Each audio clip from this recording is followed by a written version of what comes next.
Hello there, how are you getting on? It's Jay here, and we are 1 week removed from the release of the Warmind DLC. And yes, I know it's been a long time since I've done a Destiny 2 video, nearly half a year, and in fact it's been maybe 3 months or so since I've been playing the game with any sort of regularity. Yes, I, like many Guardians, be they casual, hardcore YouTubers, Twitch streamers, I lost my passion for the game. I really started to feel myself being burnt out around the time of December, and after January with the dawning, I was all but done with the game. I'd only pop in every now and then for the Iron Banner because I live, breathe and die the Iron Banner. I was aware of the patches Bungie had been implementing intermittently over the last several months, the reintroduction of Masterwork weapons, armor, the Go Fast update, the reintroduction of Mayhem, Rumble, doubles, making Iron Banner 6v6 control again, and while these were all fantastic steps, I honestly had felt so burnt out that I wasn't willing to kind of full-time or hardcore take that journey step by step. I'd gotten to a point, like so many people, where I just needed to take a step back and say, look, I'll be keeping in my ear to the ground, I'll be listening for what you're doing, and once things seem to be better, I will come back. But until then, I had to step away because I would have ended up hating the game. I was just so bored with it. So with the introduction of the Warmind DLC, what better time than now to step back in?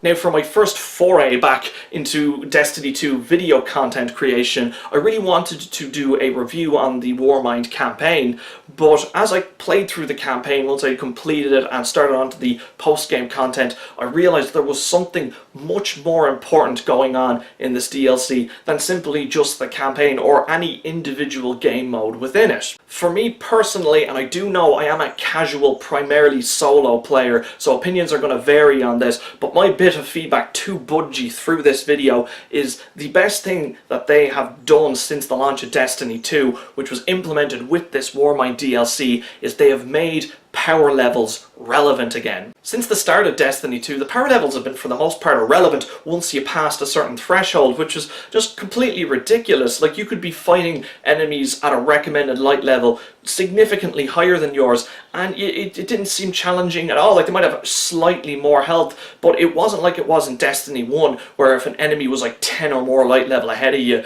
you were in trouble and they'd just wipe the floor with you, especially the ultras. So it is just so refreshing to see this come back. The example I'm going to give was after I finished the campaign, I was out in the patrol mode in Mars, and I came across like two lads starting the escalation protocol, and like the recommended light for that's like 380, I think is what they have as the recommended power level, and like all the enemies we were fighting in the first wave were 370, and I died a lot.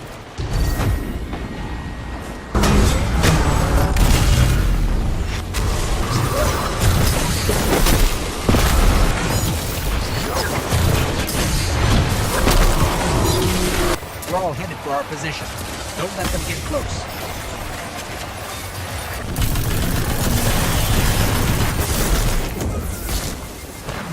So I quickly realised I was going to have to get my power level up if I wanted to take part in these activities to get back into the fight. It was a feeling I have not had since the start of Destiny 2. So I went a looting, and I very quickly hit the soft cap of 340 and realised how you could potentially get stuck there for a little while. It brought back simultaneously really pleasant but also incredibly frustrating memories from Destiny 1. But hey, I still have my weekly milestones to complete, and those things just shoot up your power levels. Like, before I know it, I'm going to be power level 365 or higher, and I'm going to get right into escalation protocol, because my god do I want that armor set. I know armor sets are only cosmetic, and that's something Bungie really needs to address, but oh wow, those sets are just beautiful. I really want one, so I go out and start doing the milestone achievements for the week.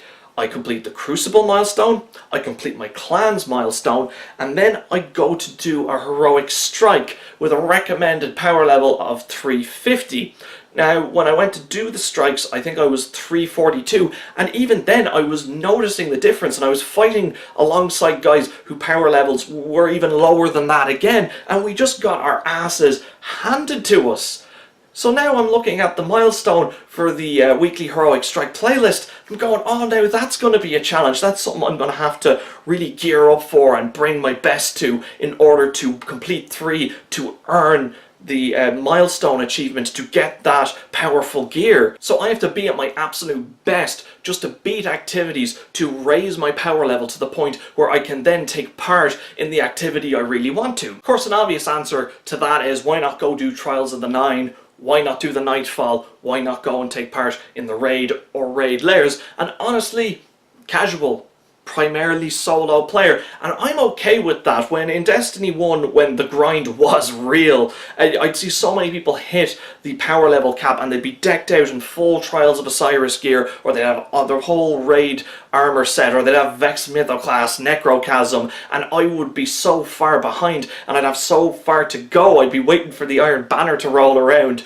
just so I could hit rank 5 to get those legendary engrams. And I understood that if I went on an LFG, or if I kind of shopped around online, I could have found people to form a Trials group or a Nightfall group or a raid group with. But here's the thing, with even something like a raid, even if I was being shepherded by 5 people who knew the raid inside out, for me personally, you know, outside of gaming and outside of YouTube, with my own personal life, to coordinate for these very intense team communication skill orientated events, like, I'd be a one and done guy. I'd have the time to show up, do it once. I'd be very grateful for the opportunity, but I knew if they were to say, oh, tomorrow, the day after, this time next week, I couldn't give any guarantees. And anytime I made new like Fireteam members, got new friends on my PlayStation, within a short space of time they would have moved on without me, and I never begrudged them or held it against them. It's just they were hardcore players, I was a casual player,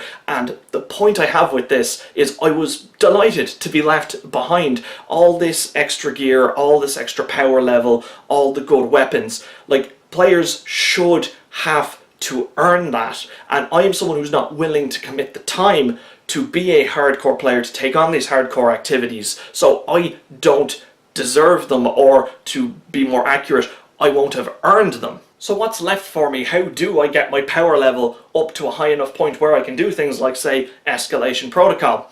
Well, it's doing the weekly milestones, and whenever events like the Iron Banner come along, take them up, join in whatever heroic public events I can, try farm as many exotics as possible. I know it's gotten tougher since a couple of patches have come through, but that will be a slow process, and I will admit that. And I know that because that's how I went every time with Destiny. I didn't always hit the max light level prior to new content coming out, and while I would have been annoyed at myself for not maybe putting more effort into it, at the same time it made that slow process so much more rewarding, where if, like, purely through Iron Banner and Destiny 1 I hit the max light level, I'd be decked out in my Iron Banner armor with my Iron Banner weapons, and I'd be so chuffed with myself. It was like I played the game on my terms, the way I wanted it, in a way that I enjoyed it the most, and that didn't put pressure on me that to kind of make commitments that I knew I wouldn't be able to follow through on. And it looks like that is what we are returning to with the Warmind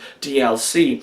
I like the idea of being able to log in once or twice a week, play a couple hours, get my milestones done, get the Iron Banner in whenever it rolls around, and slowly but surely drag my light level up. I know for the hardcore players there are going to be some people who will hit the light level cap, or sorry, power level cap really quickly, and it might annoy them that they don't have that much more of a grind left to do. I'm just speculating because I don't know, I haven't played from their perspective. Who knows, maybe it might take them a bit longer. I'll be most curious to see how the hardcore players that make content here on YouTube, or just even on Twitter, on Reddit, what their feedback is on all this, because hilariously, once kind of people start to notice the problems with Destiny 2, the biggest complaint people had, and even the biggest complaint I had, was, ah, damn it, Bungie, you cater to the casuals too much. And I'm like the filthiest of filthy casuals, and I was looking at the game and going, Bungie, what are you catering to me for? Like, if I'm not willing to get off my arse and get into a raid group, well then I don't deserve the raid gear, and it should take me longer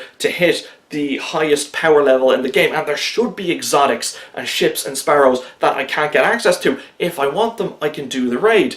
If I want trials gear, same rule applies. If I am the way I am, and I just kind of go, okay, I want to play for a couple hours every time, it's going to be really slow, dragging myself up to that power level, and I'm going to miss out on a few weapons, but the options are there for me, and it just felt so hollow and shallow at the start of the game, where I was just like, oh, I'm playing, and even then I was still playing casually, and then all of a sudden, ding, I'm like, oh, I'm at the max power level.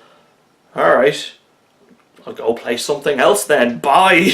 Anyway, this was my first foray back into making Destiny 2 content. Now, I was hoping to do a lot more with this video, but it's honest to God so hot in here, I can't take it. I have to go outside, I have to get some fresh air, I have to cool off, I'm borderline disorientated here. So really, this is all we're getting, because I think the weather's stuck like this for a couple of days, and I really wanted to get this video out. I just had to, Bungie says they're listening, they want the feedback, and I want to let them know what they're doing with the power levels. In my opinion, this is a great way to go about it. Can it be tweaked?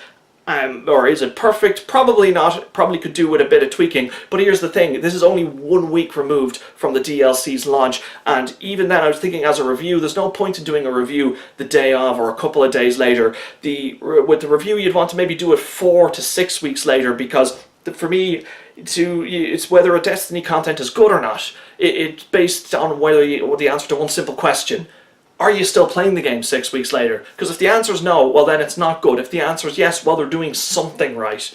Anyway, I want to hear from you guys in the comment section. Are you back playing Destiny 2? If not, why? How are you getting on with your power level grinding? What power level are you on? How are you finding the heroic strikes, escalation protocol, the raid layers, trials of the 9? I want to hear from you guys, and yeah, it might be a little while before I get another Destiny 2 video out.